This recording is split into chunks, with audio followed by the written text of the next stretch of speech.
I'm gonna see if I can proc an imprint first try here on Unclaimed Trove. Here's the item we've imprinted.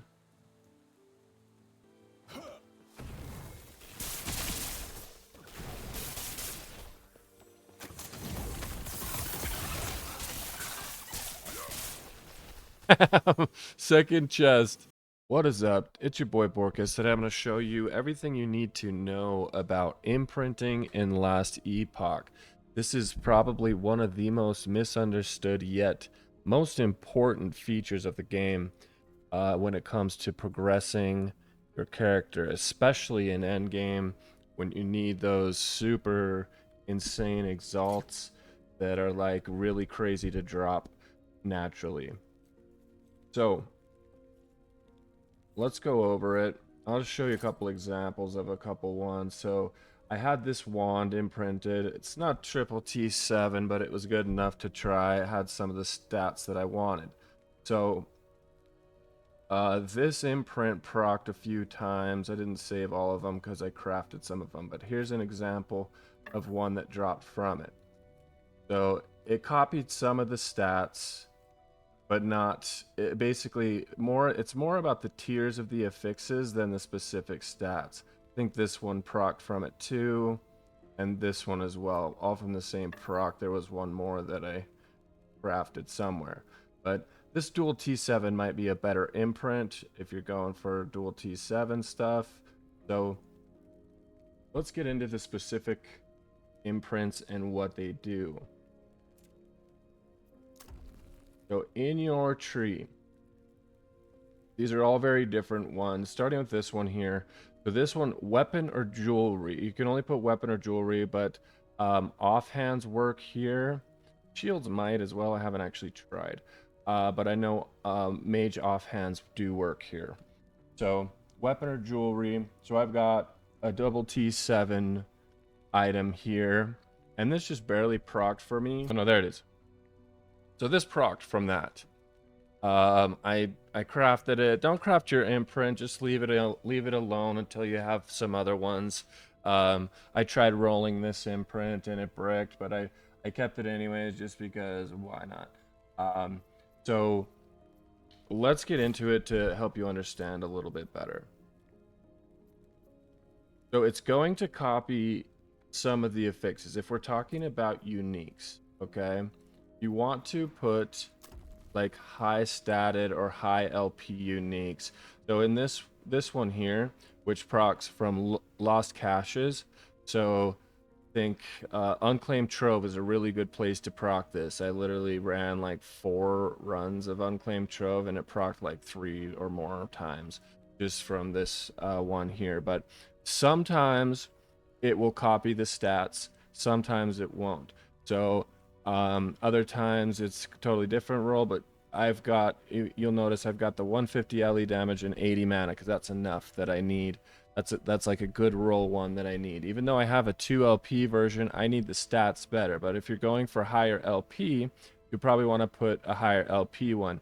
But the stats do matter if you're using uniques because sometimes it will copy the stats. Other times it re-rolls them. So it's not every time.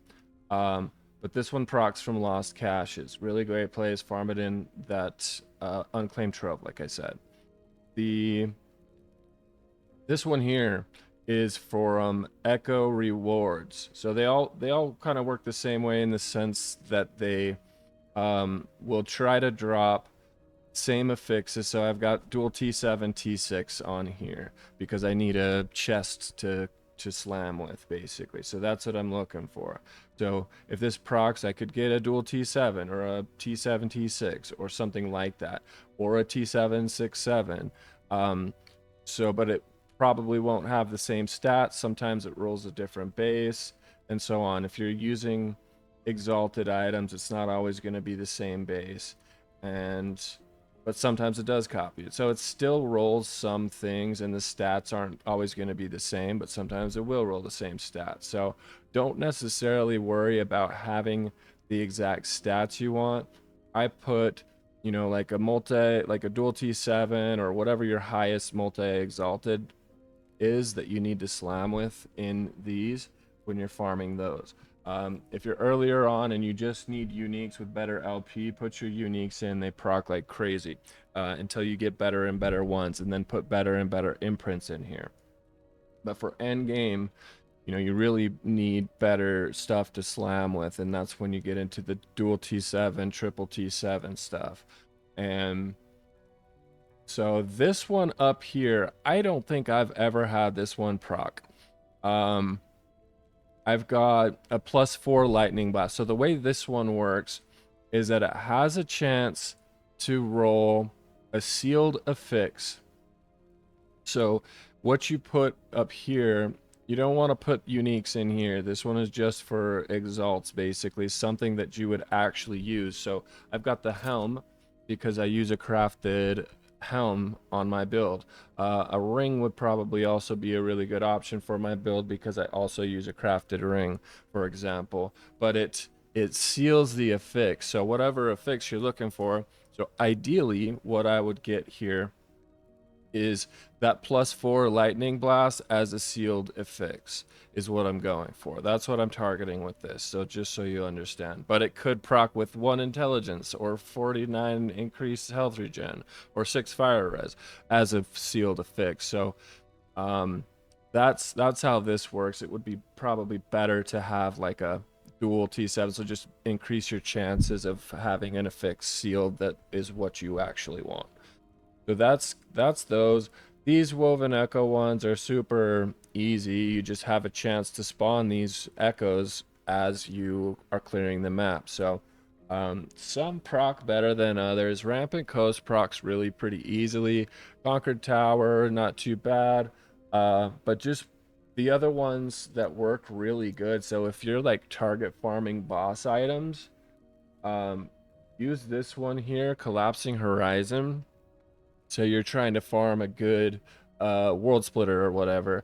Put these on there and you'll spawn harbingers like crazy and just be able to farm those instead of having to build up your stability just to fight the boss and not drop or whatever. You can target farm these super easy. These ones are easy to get. As you can see, I've got 69 of them. I haven't really been using them. You really don't have to spend your echoes. You can just imprint them and go. But eventually you end up with enough currency that you just buy ones you want and put them on the map, but you don't actually have to spend them. For up until recently, wasn't even manually putting any of them on the map unless it was something very specific I needed. So hopefully that answers a lot of the questions here about these imprints, because they are super important. And honestly, like this base right here, so this fragment of the enigma, you can see I've got the 14 intelligence, 30 ward per second, so perfect roll on the implicits, which is super important for my build, and also high spark charge. I've dropped so many of these things that it's like it's ridiculous. So fragment of the enigma, 1430, I'm at 1427. I've got a bunch of these 1430s. Here we go. 1430, 1430, 1430. So, has a chance to copy the implicit, which is good. So, be aware of whatever stats you're rolling with. 1432 LP, that one's a little bit low on the spark charge, but I've got tons of them. I even stopped picking them up at one point because I just didn't need anymore. But yeah, I've got tons of the 2 LP 1430. I have yet to get a 3 LP one, but I'm focusing on other stuff now, so I took it off of the imprint.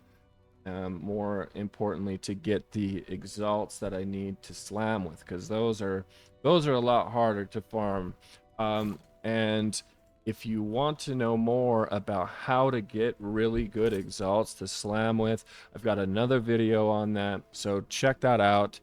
Like and subscribe if you think I earned it. Thanks for watching.